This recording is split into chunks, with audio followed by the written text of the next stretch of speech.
Hello दोस्तों, कैसे हो आप सब। Welcome to my YouTube channel. दोस्तों आज 27 सितंबर है और जो ग्रुप डी का जो एग्ज़ाम हुआ अभी सेकंड शिफ्ट का अभी हम लोग उसका क्वेश्चन आंसर करने वाले हैं। तो चलिए वीडियो को शुरू करते हैं। देखिए पहला क्वेश्चन था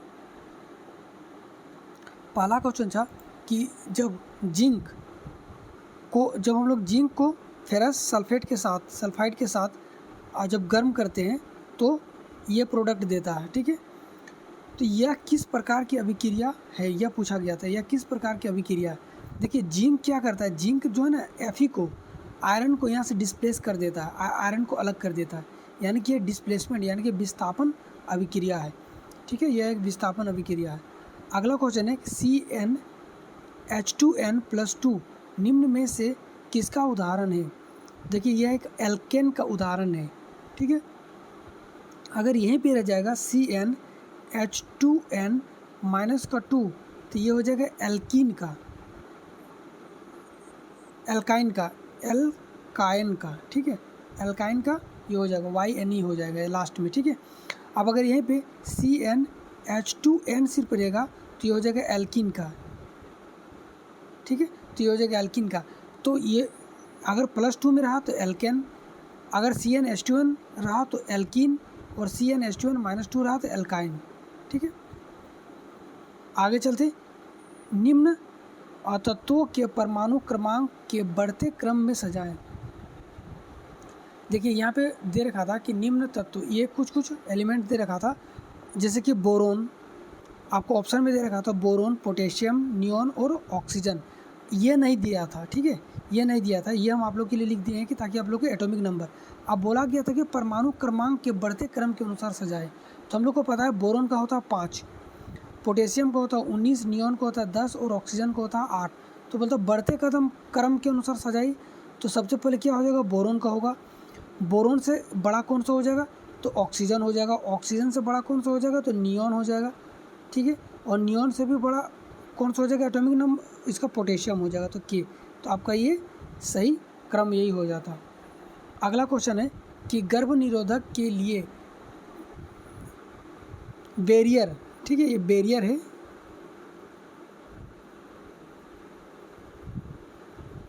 ठीक है, बैरियर, गर्भ निरोधक के लिए बैरियर मेथड कौन सा है, यानी कि गर्भधारण ना हो इसके लिए बैरियर मेथड कौन सा, मतलब सबसे बढ़िया कौन सा बैरियर मेथड के लिए। तो इसका करेक्ट आंसर हो जाएगा कॉन्डोम। इसका हो जाएगा क्या, कॉन्डोम। देखिए वैसेक्टोमी, पाइल्स और कॉपर टी, ये तीनों नहीं होगा। इसका क्या आंसर हो जाएगा, कॉन्डोम। नेक्स्ट है कि एड्स निम्न में से किससे नहीं फैलता है। ठीक है, आपका ऑप्शन था नवजात शिशु को स्तनपान कराने से, यौन संबंध बनाने से, इन्फेक्टेड इंजेक्शन लगाने से या फिर मच्छर के काटने से। ये 4 आपको ऑप्शन दे रखा था। देखिए इसका जो करेक्ट आंसर हो जाएगा मच्छर के काटने से। मच्छर के काटने से यौन संबंध, मतलब जो एड्स है वो नहीं होता है। ठीक है, तो मच्छर के काटने से हो जाएगा इसका करेक्ट आंसर। यहाँ पे आप लोग को एक होगा कि नवजात शिशु के स्तनपान कराने से हम लोग को समझ में आता है कि यौन संबंध और इन्फेक्टेड इंजेक्शन लगाने से यौन संबंध हो सकता है, लेकिन नवजात शिशु को स्तनपान कराने से बिल्कुल ये जो होता है ना 15 से लेकर के 20% तक का संभावना होता है कि अगर कोई माँ अगर लंबे समय तक अपने जो इन्फेक्टेड होती है, जो जिस इन्फेक्टेड जो माँ होती है, यानी कि जिस लेडीज़ को एड्स है और अगर वो अपने बच्चों को दूध पिलाएगा तो उसको 15 से 20% चांसेस होता है कि होने का एड्स।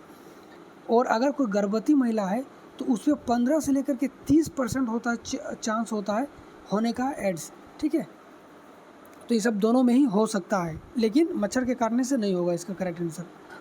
अगला है इलायची की पहाड़ियाँ कहाँ पर स्थित है। तो ये देखिए पश्चिमी घाट केरल में स्थित है। 8वीं पंचवर्षीय योजना के समय भारत के प्रधानमंत्री कौन थे। तो PV नरसिम्हा राव जो है 8वीं पंचवर्षीय योजना के समय भारत के प्रधानमंत्री थे। ठीक है,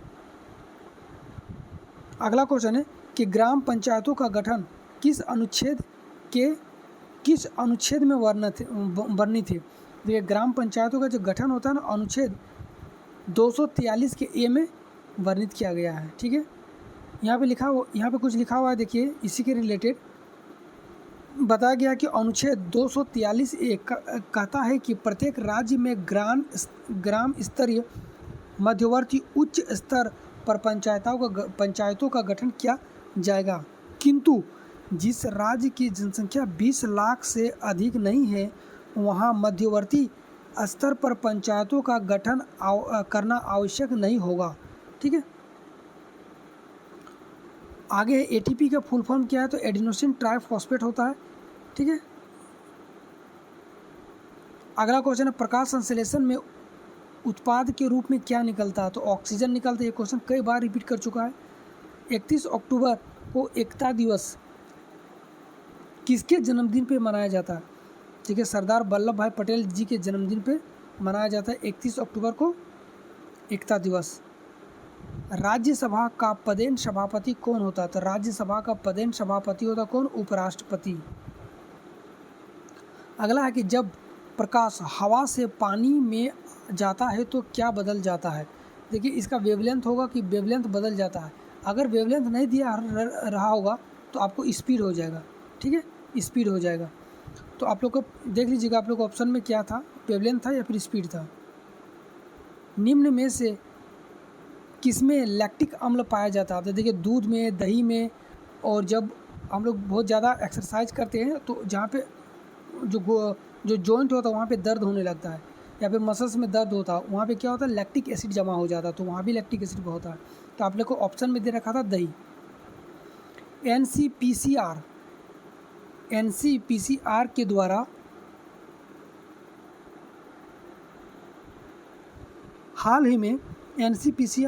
हाल ही में बाल संरक्षण दिवस 2022 मनाया गया। यहाँ पे पूछा था यह जो मनाया गया यह इसका कितनावां संस्करण था? देखिए, ये जो क्वेश्चन है इसमें 17, 18 इस तरह कुछ करके आपको दे रखा था। आप लोग को बताइएगा कि इसका जो आंसर क्या होगा, एग्जैक्टली करेक्ट आंसर क्या होगा। 2023 में मेंस हॉकी वर्ल्ड कप कहाँ आयोजित किया जाएगा? तो देखिए, ओडिशा के राजधानी भुवनेश्वर के कलिंगा स्टेडियम और राउरकेला के बिरसा मुंडा स्टेडियम में 2023 के मेंस हॉकी वर्ल्ड कप आयोजित किया जाएगा। एक क्वेश्चन था कि शिया और सुन्नी किस धर्म से संबंधित है? देखिए, इस्लाम धर्म से संबंधित है शिया और सुन्नी। होम रूल लीग की स्थापना 1916 में बाल गंगाधर तिलक और किसने किया था? तो एनी बेसेंट। बाल गंगाधर तिलक और एनी बेसेंट के द्वारा किया गया था। अगला क्वेश्चन है कि जब मुख्य नदियाँ एक दूसरे के समांतर बहती है तो सहायक नदियाँ उनसे समकोण पर मिलता है, तो ऐसे प्रतिरूप को डैश कहा जाता है। तो इस तरह के प्रतिरूप को क्या कहा जाता है कि जालीनुमा, यानी कि ट्रेलिस अपवाह प्रतिरूप कहा जाता है। ठीक है, होता क्या है कि जब दो समांतर नदियाँ इस तरह से बह रही है, ठीक है, अब अगर यहाँ से इसका कोई सहायक नदी आके यहाँ पे एक परपेंडिकुलर में आके मिल रहा है इस तरह से, तो यह एक जालीनुमा प्रवाह कहलाता है, अपवाह कहलाता है। ठीक है, भारत में लू किस माह में चलता है? तो भारत में जो लू होता है यह गर्मी के महीने में चलता है। अगला क्वेश्चन पूछा गया था कि राष्ट्रीय मानव तस्करी जागरूकता दिवस कब मनाया जाता है? तो राष्ट्रीय मानव तस्करी जागरूकता दिवस कब मनाया जाता है? तो 11 जनवरी को मनाया जाता है। एक गोलीय दर्पण में कैसा प्रतिबिंब बनता है? देखिए, एक गोलीय दर्पण में कैसा प्रतिबिंब बनता है? आपको ऑप्शन में दे रखा था कि उत्तल दर्पण में अभिसारी प्रतिबिंब बनता है, यानी कि कन्वर्जिंग बनता है। नहीं, उत्तल दर्पण में आपका जो उत्तल दर्पण होता है, ठीक है, यानी कि इस तरह से जब भी आपको उत्तल दर्पण होता है तो ये क्या करेगा, लाइट जब इससे पड़ेगा ना तो इसको ये डाइवर्ट कर देता है। ठीक है, एक जगह टिकने ये फैलाता है, यानी कि इसका डाइवर्जिंग हो जाएगा। ठीक है, अभिसारी ये होता है अवतल दर्पण में, अवतल दर्पण और अभिसारी, ये आपका करेक्ट आंसर हो जाएगा। ठीक है, और दो ऑप्शन नहीं मिल पाया हमको, लेकिन इसका करेक्ट आंसर यही होगा। अवतल दर्पण अभिसारित करता है, यानी कि अवतल दर्पण कन्वर्जिंग करता है। ठीक है, और उत्तल दर्पण अपसारी करता है, यानी कि डाइवर्स करता है लाइट को। निम्न में से क्या प्रतिरोध के बारे में सही है?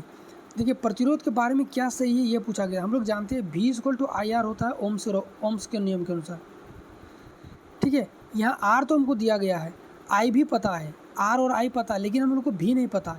तो V बराबर देखिए एक होता है, V बराबर होता है कि W/Q, इसी के जगह पे W/Q को लिख दिया है, W/Q, ठीक है। तो ये आपको ऑप्शन में दिया था और यही आपका करेक्ट आंसर हो जाता।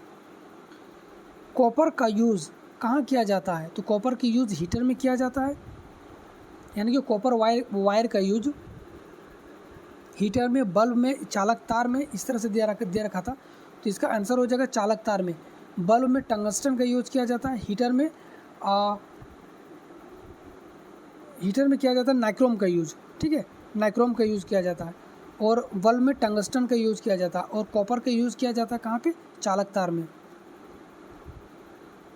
सर्किट में शॉर्ट सर्किट होने पे, देखिए कोई एक सर्किट है, अब अगर उसमें शॉर्ट सर्किट हो जाता है तो उस समय धारा का मान यानी कि करंट का मान क्या हो में परिवर्तन क्या होगा? तो वह एकाएक से बढ़ जाता है, ठीक है। देखिए जब भी शॉर्ट सर्किट होता है ना, तो उस समय करंट का मान अपने मैक्सिमम पिक पे होता है, सबसे ज़्यादा मैक्सिमम होता है करंट का मान जब शॉर्ट सर्किट होता है। अगला क्वेश्चन पूछा गया था, लिनमैन के एनर्जी लेवल के अनुसार जब खाद्य श्रृंखला में नीचे से ऊपर की ओर आए तो एनर्जी लेवल क्या होता है? तो देखिए लिनमैन का एनर्जी लेवल क्या होता है, इस तरह से एक पिरामिड रहता है, ठीक है। पिरामिड में जो सबसे नीचे रहता है ये होता है क्या, जो वैसा जो कि अपना खाना खुद बनाते हैं, ठीक है, जैसे पेड़ पौधे, हरी पेड़ पौधे ये सब होता है। उसके बाद ऐसा आता है जो कि शाकाहारी जीव होते हैं। फिर उसके बाद कौन सा आता है? उसके बाद आता है जो मांसाहारी जीव होते हैं। उसके बाद कौन सा? जो सब कुछ खाता है, मांसाहार शाकाहार सब कुछ करके खाता है। इस तरह से चलता है इसका पिरामिड। तो बोला गया कि लिनमैन के एनर्जी लेवल के अनुसार जब खाद्य पदार्थ में श्रृंखला में नीचे से ऊपर की ओर जाते हैं, अगर नीचे से ऊपर की ओर जाएंगे तो क्या एनर्जी लेवल में क्या असर होगा? देखिए सूर्य में एनर्जी होता है, सूर्य से हरे पेड़ पौधे लेते हैं। तो जब भी एनर्जी लेवल इस तरह से एक से दूसरे की ओर ट्रांसफ़र होता है ना, तो सिर्फ 10% ही ट्रांसफ़र होता है, ठीक है। अब अगर एनर्जी लेवल यहाँ से पेड़ पौधे से शाकाहारी जीवों की ओर जाएगा तो सिर्फ 10%। अगर मान लेते हैं सूर्य में 100 है तो 100 का 10% ही जाएगा तो हरे पेड़ पौधे में, यानी कि 10 जाएगा। अब 10 का 10% जाएगा शाकाहारी में, ठीक है। अब उसका 10% जाएगा मांसाहारी में, फिर उसका 10% जाएगा, फिर उसका 10% जाएगा, यानी कि एनर्जी लेवल कम होता रहता है, यानी कि घटता रहता है, ठीक है। कार्बन से होकर विद्युत धारा प्रवाहित नहीं होता है, क्यों? इसलिए नहीं होता है कि विद्युत धारा प्रवाहित होने के लिए फ्री इलेक्ट्रॉन होना जरूरी है, ठीक है। फ्री इलेक्ट्रॉन होना जरूरी है, तभी विद्युत धारा प्रवाहित होगा। होता क्या, मान लो कोई एक तत्व है X, इस पर जितना भी है सब कोवेलेंट बॉन्ड के द्वारा यहाँ पे 2 2 4 2 6 कोवेलेंट बॉन्ड के द्वारा बना हुआ रहता है एक दूसरे के साथ, ठीक है। यहाँ भी X ले लेते हैं, यहाँ भी X ले लेते हैं, यहाँ भी X ले लेते, सब के सब बना हुआ। लेकिन 2 इलेक्ट्रॉन यहाँ पे, 2 जो इलेक्ट्रॉन इसका फ्री है, तो इस पर विद्युत धारा प्रवाहित होगा। लेकिन कार्बन के केस में क्या होता है कि कार्बन के सब कार्बन इस तरह से जुड़ा हुआ रहता है। इसी कारण होता है कि यहाँ पे फ्री इलेक्ट्रॉन एक भी नहीं होता, जिस कारण से कार्बन में नहीं जा सकता है इलेक्ट्रिक करंट, ठीक है। लेकिन एक इसमें एक्सेप्शनल होता है ग्रेफाइट, ठीक है, जिसमें एक फ्री इलेक्ट्रॉन होता है। निम्न में से कौन सा ग्रुप धातुओं से संबंधित है? अब यहाँ पे दे रखा तो ऑप्शन में group 2, group 16, group 17, group 18। Group 18 तो अक्रिय गैस हो जाएगा, ग्रुप 17 हो जाएगा क्लोरीन हेलोजन ग्रुप हो जाएगा, ग्रुप 16 हो जाएगा ऑक्सीजन ग्रुप, और ग्रुप 2 जिसको हम लोग बोलते हैं अल्कलाइन अर्थ मेटल। तो इसी में आपका हो जाएगा करेक्ट आंसर। आत्महत्या की थैली किसे कहा जाता है? लाइसोसोम को इजी क्वेश्चन था, ठीक है। अगला क्वेश्चन है कि भारत का सबसे बड़ा फ्लोटिंग सोलर पावर प्लांट कहाँ पे? देखिए मध्य प्रदेश में नर्मदा नदी के ओंकारेश्वर जलाशय पर 600 मेगावाट क्षमता की फ्लोटिंग सोलर परियोजना का निर्माण 2 चरणों में किया जाएगा। पहले चरण में 300 मेगावाट लगेगा, दूसरे चरण में फिर 300 मेगावाट लगेगा। ठीक है, अगला क्वेश्चन है गाइस, तो ये आज का आखिरी क्वेश्चन था। वीडियो आप लोगों को कैसा लगा आप लोग जरूर बताइएगा।